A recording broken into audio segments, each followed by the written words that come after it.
Whether you're in the low country or the big country, deciding what to do when it comes to your children's education is tough when thrown challenges like, say, a pandemic. Well, here to give parents a few options is Chris Bigenho, director of the Virtual Learning Academy for Louisville Independent School District in Texas. So you're Skyping all the way from Texas. It's good to see you, Chris. Thank you. Thank you for having me here. And yes, all the way in Texas. You know what? I want to preface this because the Virtual Learning Academy, this is available for students throughout the state of Texas. So folks who are watching here locally wouldn't necessarily be able to take advantage of what you are offering, but you're here to plant the seed of options that parents, they're coming up to the deadline here on what they need to do to get their kids back to school in whatever form that may be. So can you give us a little bit of a background on the Virtual Learning Academy? Well, the Virtual Learning Academy is one of the state authorized campuses in the state of Texas to offer online learning to any student in the state of Texas. However, we're not allowed to offer that learning in a full-time capacity, so our students have to take classes on campus as well. So there's a blend. They leverage us under regular time, under regular conditions by creating these flexible schedules. They might come to school for 2 periods a day, and the rest of the time is online. So now parents are looking for ways to leverage us in terms of this COVID. I call it the COVID pivot. Right, exactly. And we just spoke with Charleston County School District a couple of days ago. They're still working out the plan. They've given parents different options. Either you can go on a limited basis to campus, 1 day on, 1 day off. You can also do work online and just do a stay-at-home type of study. Me personally, I graduated high school through a correspondence program. That was not due to any kind of a pandemic, but to do a virtual learning experience, which there are national and local ways of doing that.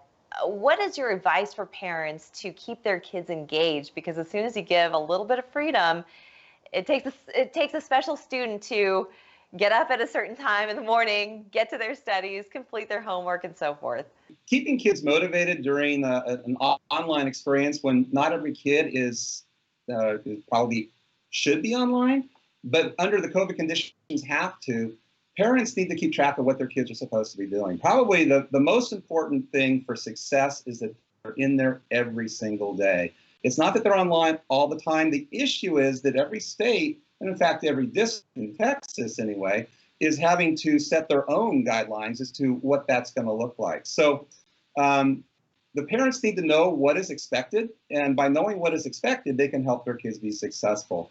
Going in once or twice or just for a few minutes is not going to be enough. The online learning is difficult. It can be very effective, but it does take a lot of work and it does take a lot of self-discipline. So helping the students who may not have the self-discipline to be successful in a normal condition online, imagine under COVID conditions, they've got a lot of other things in their mind. So the more you can keep track of what the student has on their schedule for that day, the better off you'll be.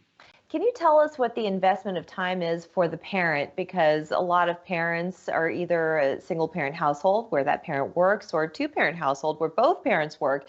So the investment of time to stay with your child to ensure that they are completing all of their schoolwork, it's a job in and of itself for a lot of parents who don't have those self-starter students.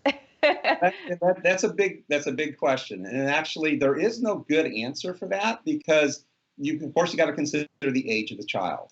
The younger the child, the more that you're going to have to scaffold, the more you're going to have to be there to help that child out. The older the child, we usually think that the more you can step away and you can check on them throughout the day. Yet you might have a child who needs that extra help.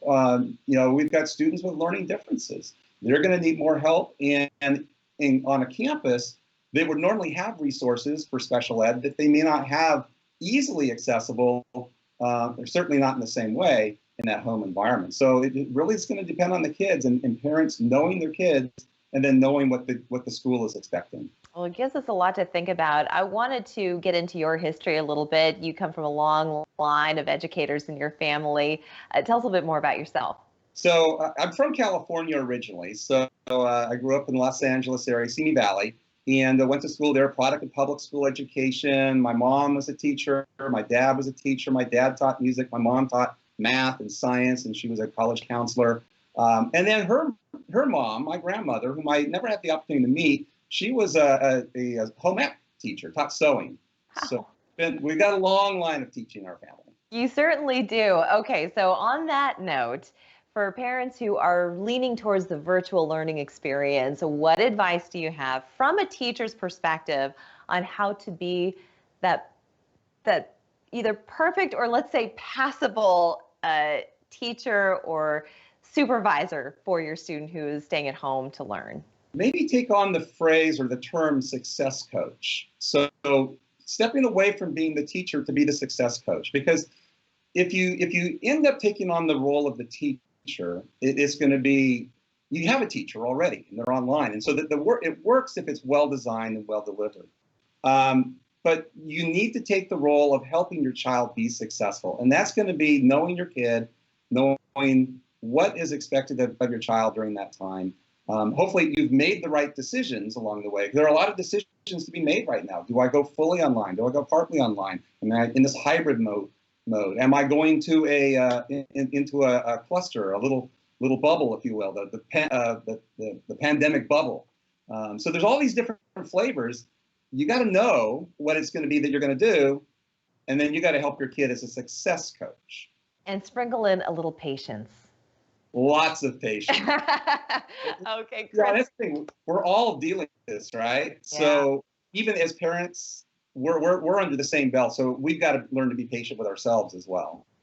Good advice. Chris, thank you so much. It was such a pleasure to chat with you. Thank you.